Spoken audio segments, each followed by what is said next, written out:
কেন অভিষেক বন্দ্যোপাধ্যায়কে গ্রেপ্তার করা যাচ্ছে না? তাহলে তার পেছনে বা নেপথ্যে কে রয়েছেন? পুঙ্খানুপুঙ্খ, নিরপেক্ষ, সুনির্দিষ্ট তদন্তের লক্ষ্যে পৌঁছতে হবে কেন্দ্রীয় তদন্তকারী সংস্থাকে।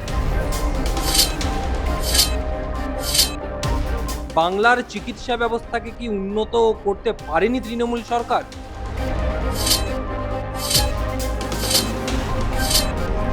ছশোর কাছাকাছি কেস অভিষেক ব্যানার্জির বিরুদ্ধে, একটা প্রমাণ করা যাচ্ছে না কেন? আর প্লাসেও কিন্তু হর ঘর তিরঙ্গা, ঘর ঘর তিরঙ্গা শুধু আজকে বলে নয়, আর প্লাস কিন্তু বিশ্বাস করে স্বাধীনতায়, আর প্লাস কিন্তু বিশ্বাস করে দেশের যে সার্বভৌমত্ব সেটাকে বজায় রেখে চলতে, এবং একই সঙ্গে এই যে সুন্দরভাবে আজকে সেজে উঠেছে, আজকে কিন্তু আর প্লাসের জন্মদিন, অর্থাৎ ১৯ নম্বর বছর পেরিয়ে ২০-তে পা, নিরবিচ্ছিন্নভাবে কিন্তু আর প্লাস এগিয়ে চলেছে আপনাদের আশীর্বাদ সঙ্গে রেখে। তবে আজকের দিনে যেটা সব থেকে রাজনীতির সব থেকে কি বলবো, হয়তো পর্যাপ্ত ভাষা আসছে না, হট টপিক বলতে পারি, আজকের হট টপিক কিন্তু অভিষেক বন্দ্যোপাধ্যায়ের বিদেশ যাত্রা। আচ্ছা, একটা কথা বলুন তো, আমরা যারা কলকাতা বা বাংলা বা ভারতে জন্মগ্রহণ করেছি, আমরা কোথায় ডাক্তার দেখাই? সাধারণত আমরা তো যাই সরকারি হাসপাতাল। কলকাতায় একাধিক আছে, নীলরতন থেকে শুরু করে মেডিকেল কলেজ, SSKM, RG কর, এছাড়াও কলকাতায় তাবর তাবর বেসরকারি সংস্থা আছে। আমি আলাদা করে কারোর নাম নিচ্ছি না, কিন্তু এখানে কিন্তু সর্বোচ্চ মানের চিকিৎসা পরিষেবা আমরা পাই, আপনারাও পান, এবং আমরা তাতে কিন্তু বেশ খুশি। কিন্তু কেন অভিষেক বন্দ্যোপাধ্যায়কে চোখের চিকিৎসা বা চিকিৎসা করাতে বারংবার বিদেশে উড়ে যেতে হয়? এটা নিয়ে কিন্তু আজকে আমরা কথা বলবো, আমরা আলোচনা করব, আমরা পর্যালোচনাও করব। তাহলে কি আমাদের দেশের যে চিকিৎসা ব্যবস্থা তাতে কোনো খামতি, বা আমার রাজ্যের যে চিকিৎসা ব্যবস্থা, অভিষেক বন্দ্যোপাধ্যায় নিজে যেটা চালাতেন ডায়মন্ড হারবার মডেল, সেটাতে তার আস্থা নেই? হ্যাঁ, তার একটা গাড়ি অ্যাক্সিডেন্ট হয়, আপনারা জানেন, দীর্ঘদিন আগে, এবং তারপর থেকে কিন্তু তার চোখে একটা ট্রাবল, চোখে অস্ত্রোপচারও করা হয়েছিল, কিন্তু সবটাই কিন্তু এদেশে নয়। কেন সরকারি ব্যবস্থা বা কলকাতা বা বাংলার যে মেডিকেল সিস্টেম তার উপর, বা ভারতবর্ষেরও যে মেডিকেল সিস্টেম তার উপর ভরসা রাখতে পারেন না অভিষেক বন্দ্যোপাধ্যায়ের মতো মানুষরা? এই বিষয়ে আমি প্রথমেই যাব আমার যে সিনিয়র পলিটিক্যাল রিপোর্টার সুচারু। সুচারু, আজকে আমাদের জন্মদিন, এবং আমরা সবাই তো আজকে সাজগোজ করে আছি, সুন্দরভাবে সেজেছি। তোমার পাঞ্জাবি রঙও হলুদ গৈরিক, আমারটা লাল। সোজাসুজি যেটা আজকে তোমায় প্রশ্ন করব, অভিষেক বন্দ্যোপাধ্যায় বাক্স প্যাটরা গুছিয়ে, অনেকে বলছেন 20টা, অনেকে বলছেন 25টা বাক্স, আমরা গুনে দেখিনি, কিন্তু শর্ত সাপেক্ষে সুপ্রিম কোর্ট থেকে পাওয়া নির্দেশ পর, অনুমতির পর তার বিদেশ যাত্রা চোখের চিকিৎসার জন্য। তাহলে সুচারু, যেটা প্রশ্ন হচ্ছে বা আম জনতার প্রশ্ন আমি তোমায় করছি, তাহলে কি আমার দেশের বা রাজ্যের যে চিকিৎসা ব্যবস্থা তার উপর তার ভরসা নেই, আস্থা নেই? নাকি তিনি ডায়মন্ড হারবার মডেল বলে যেটা তুলে আনতেন বারংবার সেবাশ্রয়, তার উপর তার ভরসা নেই? নাকি ভারতবর্ষের যে চিকিৎসা ব্যবস্থা তার উপর তার ভরসা নেই? কেন বারংবার বিদেশ যাত্রা? দুরকম ভাবে দেখা যেতে পারে। এক, অভিষেক বন্দ্যোপাধ্যায়ের চোখে যে গভীর ক্ষত তৈরি হয়েছিল এই অ্যাক্সিডেন্টের ফলে, তারপরে তাকে কলকাতারই এক বেসরকারি হাসপাতালে প্রথম কয়েকদিন চিকিৎসা করা হয়েছিল। তখন তৃণমূলের জামানা। প্রতিদিন মেডিকেল বুলেটিন প্রকাশ করা হতো, এবং তারপরে দেখা গেল যে অভিষেক বন্দ্যোপাধ্যায় চোখে ঝাপসা দেখছেন, প্রচণ্ড তার চোখে পেন হচ্ছে। এরপরই কিন্তু তার বিদেশ যাত্রা ঘটে, এবং সেখানে অত্যন্ত কস্টলি একটি সার্জারি অভিষেক বন্দ্যোপাধ্যায়ের করা হয়, ম্যাক্সিলোফেশিয়াল।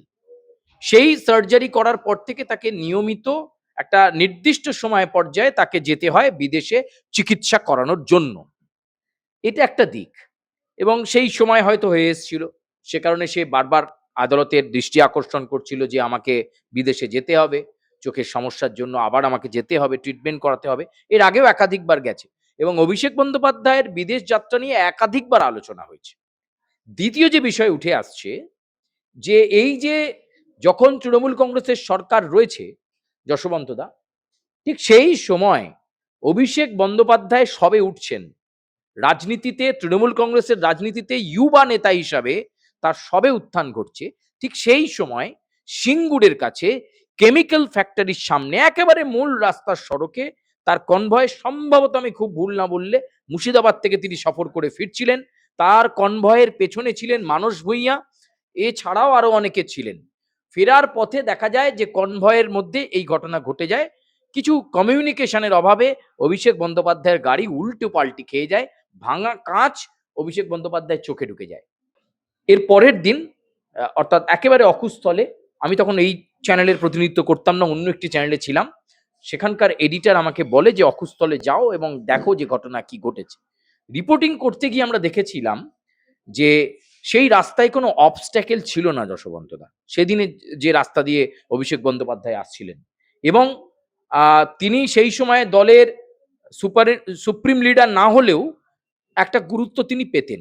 এবং মুর্শিদাবাদ সফর করে অভিষেক বন্দ্যোপাধ্যায় ফিরছিলেন, হঠাৎ করে তার মানে গাড়ির গতি কতটা ছিল, এবং যে রাস্তার ওপর অভিষেক বন্দ্যোপাধ্যায়ের গাড়ি উল্টে যায় সেটা কোনো এবড়ো খেবড়ো রাস্তা নয়, একদম মূল সড়ক, জাতীয় সড়কের সঙ্গে সংযুক্ত রাস্তা। ফলে এর পেছনে কিন্তু অনেকে প্রশ্ন উঠেছিল, তাহলে দলের মধ্যেই কি কেউ ষড়যন্ত্র করলো অভিষেক বন্দ্যোপাধ্যায়কে সরিয়ে ফেলার জন্য, রাজনৈতিক ষড়যন্ত্র, যাতে অভিষেক বন্দ্যোপাধ্যায় সরে গেলে এই যে পরিবারতন্ত্রের জায়গাটা, যেটা বর্তমানে অভিযোগ আসছে, সেই জায়গাটা থাকতো না। ফলে এই তত্ত্বটা দলের মধ্যে যেমন রয়ে গেছে, আবার এখন বর্তমান সময়ে অভিষেক বন্দ্যোপাধ্যায়ের চিকিৎসার কারণে বিদেশে যাওয়ার বিষয়টা অনেকে আবার দেখছেন এসকেপ রুট খুঁজছেন অভিষেক বন্দ্যোপাধ্যায়। কিন্তু যশবন্তদা, আমাকে একটা কথা বলো, যে লোকটার বিরুদ্ধে ২০-২২টা মামলা এবং বিভিন্ন ক্ষেত্রে কেন্দ্রীয় তদন্তকারী সংস্থা তাকে জিজ্ঞাসাবাদ করছে, কোথাও কোথাও তাকে ম্যারাথন জিজ্ঞাসাবাদ করা হয়েছে, আবার তিনি কালীঘাটের বাড়িতে ফিরে এসছেন, আবার তাকে ডেকে পাঠানো হয়েছে, কিন্তু এখনো পর্যন্ত হাইকোর্টের রক্ষা কবচ এখন আর নেই, হয়তো উঠে গেছে, 3টে মামলায় রয়েছে, 3টে মামলা এখনো রয়েছে। তাহলে বাকি মামলাগুলোতে এখনো তাকে কেন গ্রেপ্তার করা যাচ্ছে না? কেন অভিষেক বন্দ্যোপাধ্যায়কে গ্রেপ্তার করা যাচ্ছে না? তাহলে তার পেছনে বা নেপথ্যে কে রয়েছেন? নিশ্চয়ই কোনো বড় মাথা বা কারোর অঙ্গুলি হেলন রয়েছে, যে কারণে অভিষেক বন্দ্যোপাধ্যায়কে রাখা যাচ্ছে না। বাংলার মানুষও কিন্তু দুর্নীতি নিয়ে বিরক্ত। তৃণমূলের প্রাতিষ্ঠানিক দুর্নীতির বিরুদ্ধে বাংলার মানুষ জবাব দিয়েছিল যশবন্তদা, সেই কারণেই তৃণমূলের এই পতন। দলের মধ্যে হেন কোনো নেতা নেই, মানে গিরগিটি থেকে শুরু করে টিকটিকি, গেরিলা থেকে শুরু করে একেবারে হাতি, সমস্ত নেতা বলেছে অভিষেক বন্দ্যোপাধ্যায়ের জন্য দলের ক্ষতি হয়েছে, অভিষেক বন্দ্যোপাধ্যায়ের জন্য দল ছেড়েছি, অভিষেক বন্দ্যোপাধ্যায়ের জন্য দলের মধ্যে মুখ খুলতে পারছিলাম না। তাহলে সেই লিডারটার জন্য যখন দলে কেউ মুখ খুলতে পারছে না, তার বিরুদ্ধে পাহাড় প্রমাণ দুর্নীতির অভিযোগ, তাহলে এখনো কেন জেলের বাইরে অভিষেক বন্দ্যোপাধ্যায়? এটা $1,000,000 প্রশ্ন।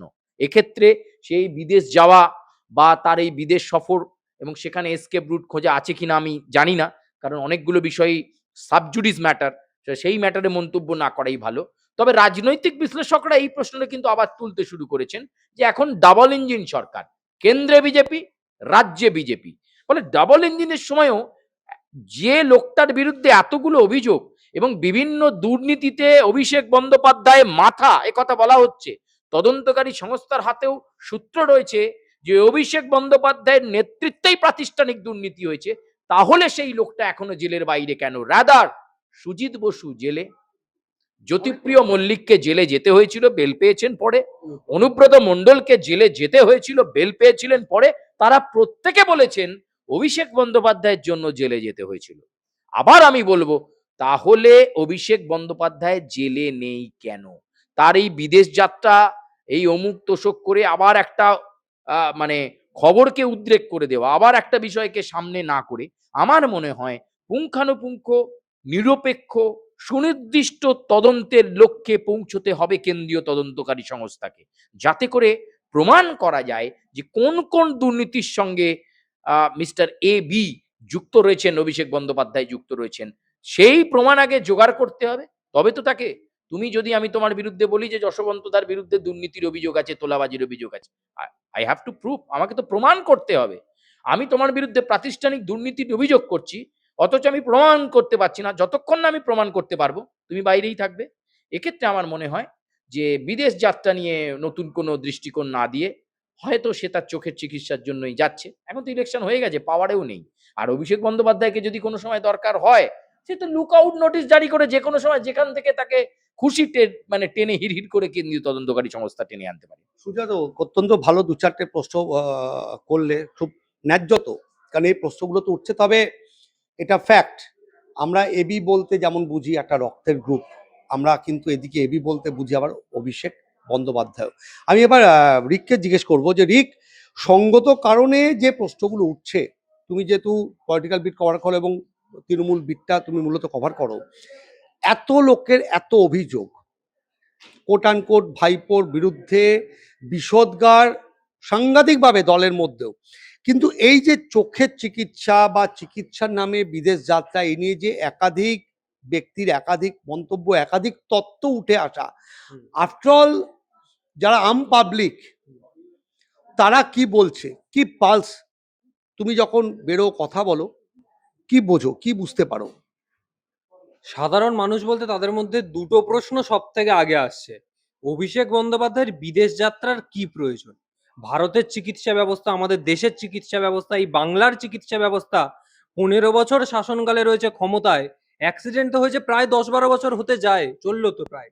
তাই 15 বছর বা তার পরবর্তী 10 বছরে বাংলার চিকিৎসা ব্যবস্থাকে কি উন্নত করতে পারেনি তৃণমূল সরকার? যার জন্য আজকে বিদেশের মাটি ভরসা, আমেরিকায় যেতে হচ্ছে চিকিৎসার জন্য, দুবাই যেতে হচ্ছে বিভিন্ন সময়, বিদেশের মাটি ভরসা। এই প্রশ্ন সাধারণ মানুষ তুলছে, এবং তার থেকে বড় কথা, সাধারণ মানুষ আরো একটা প্রশ্ন তুলছে, অভিষেক ব্যানার্জি যদি দুর্নীতি করে থাকে তাহলে তার প্রমাণটা কোথায়? 2017 সাল থেকে আমরা দেখছি সুমিত রায়, আজকে নাম উঠেছে, সুমিত রায় নামটা পুরানো না, 2019 সালে কয়লা পাচার কাণ্ডে সুমিত রায়কে তলব করেছিল ইডি। 2017 সালে যে ফাইল খোলা হয়, অভিষেক ব্যানার্জি তখন থেকে ইডির স্ক্যানারে রয়েছে। সুমিত রায়কেও তখন ডাকা হয়েছিল, সুমিত রায়ের বাড়িতে তল্লাশি চলে। তারপর কয়লা পাচার, ইডি, সিবিআই, নিয়োগ দুর্নীতি, এসএসসি দুর্নীতি, সই জালিয়াতি, ডিজে মামলা, 600-র কাছাকাছি কেস অভিষেক ব্যানার্জির বিরুদ্ধে। একটা প্রমাণ করা যাচ্ছে না কেন? কেন্দ্রীয় রাজ্য পুলিশ না হয় যে কেসগুলো নিয়েছে করেনি, কারণ ক্ষমতায় তৃণমূল ছিল এতদিন, কিন্তু কেন্দ্রীয় তদন্তকারী সংস্থা ইডি, সিবিআই, তাহলে কি তাদেরও নিরপেক্ষতা নিয়ে আজকে সাধারণ মানুষ প্রশ্ন তুলবে? যে এত চোর চোর বলা হচ্ছে, এত তোলাবাজি করেছে, এত চুরি করেছে, কয়লা খেয়েছে, বালি খেয়েছে, গরু খেয়েছে, সব নাকি অভিষেক ব্যানার্জির পেটে, তাহলে প্রমাণটা কেন হচ্ছে না? কেন্দ্রীয় তদন্তকারী সংস্থা অনুব্রত মণ্ডলকে তো তুললো গরু পাচার মামলায়, আসানসোলের একাধিক নেতা, একাধিক যারা মাফিয়া রয়েছে, বালি মাফিয়া, কয়লা মাফিয়া, সবাইকে তুলেছে। অভিষেক ব্যানার্জির বিরুদ্ধে একটা প্রমাণ আসছে না কেন? কিসের জন্য একটা প্রমাণ তারা করতে পারছে না এই 600টা কেসের মধ্যে যে অভিষেক ব্যানার্জি অপরাধ করেছে, তাকে অ্যারেস্ট করতে হবে? কেন পারছে না? নিরপেক্ষতা নিয়ে তো বারবার প্রশ্ন উঠেছে এই বাংলা থেকে, যে ইডির তদন্তে এখনো পর্যন্ত এত হাজার কেস, কটা কেসের সমাধান হয়েছে? অনন্তকাল কি এই কেস চলতেই থাকবে? অনন্তকাল তদন্ত চলতে থাকবে? এতগুলো কেস একটা ব্যক্তির বিরুদ্ধে, তার বিরুদ্ধে প্রাতিষ্ঠানিক দুর্নীতির অভিযোগ আছে, যে কথা সুচারুদা বললো, তুমি বললে, তাহলে প্রমাণ কেন হচ্ছে না? সাধারণ মানুষ অভিষেক ব্যানার্জি দুর্নীতি করেছে কিনা তার থেকে বেশি গুরুত্ব দিয়ে দেখছে তার দুর্নীতিটা প্রমাণ হচ্ছে না কেন। যদি দুর্নীতি করে থাকে তাহলে শ্রীঘরে থাকুক, আর যদি দুর্নীতি না করে থাকুক তাহলে সম্মানের সাথে কালীঘাটের রাস্তায় ঘুরে বেড়াক, কিন্তু কোনোটাই এখন হচ্ছে না। আমরা যেটা উঠেল আজকে আলোচনা এবং পর্যালোচনায়, এই যে সুজয় কৃষ্ণ ভদ্র, মনে আছে আপনাদের? আমরা অনেক সময় তাকে ব্যঙ্গাত্মকভাবে কাকু বলে ডাকি। কাকুটা কথা বলেছিল যে আমার যে বসের নাম তিনি বলেননি, তা অবধি কিন্তু আপনারা পৌঁছাতে পারবেন না। আপনাদের তদন্ত কিন্তু সুজয় কৃষ্ণ ভদ্রর কাছে সেই থেমে যাবে। সুজয় কৃষ্ণবাবুর কণ্ঠস্বর একাধিকবার গ্রহণ করা হয়েছে, নেওয়া হয়েছে, কিন্তু এরপরে কিন্তু আর কোথাও মামলা কিন্তু এগোয়নি। যেটা রিকও বললো, রিক পুরো কায়স্থ এবং আমাদের সুচারু। আম পাবলিক যেটা জানতে চায়, যেটা চায়, যে কারোর বিরুদ্ধে যদি অভিযোগ হয়ে থাকে সেই অভিযোগটা প্রমাণ হোক, নয়তো তাকে ক্লিন চিট দেওয়া হোক, সে যেমনভাবে বাঁচে, আর 5জন মানুষ যেভাবে বাঁচে, আমরা যেভাবে বাঁচি, একজন মানুষ হিসেবে মাথা তুলে সেভাবে বাঁচুক। এখন কে সত্যি বিদেশে গিয়ে ম্যাক্সিলোফেসিয়াল করাবে, কে দেশের ভেলোরে করাবে বা নেল্লোরে করাবে বা আমাদের কোনো বাইপাসের ধারে বেসরকারি 5 তারা 7 তারা হাসপাতালে করাবে, সেটা তার প্রেরোগেটিভ, তাই না? আমাদের চাই আমরা সবাই যেন সঠিকভাবে মেডিকেল পাই, অর্থাৎ চিকিৎসা পাই। অভিষেক বন্দ্যোপাধ্যায়ও চান, কিন্তু যে কোনো কারণেই হোক মাননীয় সুপ্রিম কোর্ট মনে করেছেন যে এক্ষেত্রে শর্ত সাপেক্ষে তাকে বিদেশ যাত্রার অনুমতি দেওয়া যেতে পারে, তাকে সেটা দিয়েছেন। এবং আবারও বলছি, আমরা গুনে দেখিনি, কেউ বলছে 20টা, কেউ বলছে 25টা বিস্তর নিয়ে, ব্যাগ নিয়ে, প্যাটরা নিয়ে অভিষেক বন্দ্যোপাধ্যায় বিদেশে চিকিৎসার জন্য যাচ্ছেন। তবে এর পরবর্তী ক্ষেত্রে তদন্ত এবং জল কতদূর গড়ায় সেদিকে তো আমাদের নজর থাকবে, আর আপনাদের নজর থাকবে এই দাদা দিদির প্ল্যাটফর্মের ওপর। আজ আমাদের জন্মদিন আর্ট্রাসের, সবাইকে অসংখ্য শুভেচ্ছা। পাশে থাকবেন, পাশে আছেন, আশীর্বাদ দিচ্ছেন, এবং আরও কী কী বিষয় নিয়ে আপনারা আমাদের এই সেগমেন্ট, আমাদের এপিসোড দেখতে চান, কমেন্ট সেকশন কমেন্ট করে দাঁড়াবেন। সবাইকে আবার শুভেচ্ছা জানিয়ে আজকের মতো এপিসোড শেষ করছি। আবার পরবর্তী কোনো এপিসোডে আমি যশবন্ত, আমার সঙ্গে দেখা হবে আপনাদের অন্য কোনো দাদা দিদির রাজনীতির মঞ্চে। ভালো থাকবেন।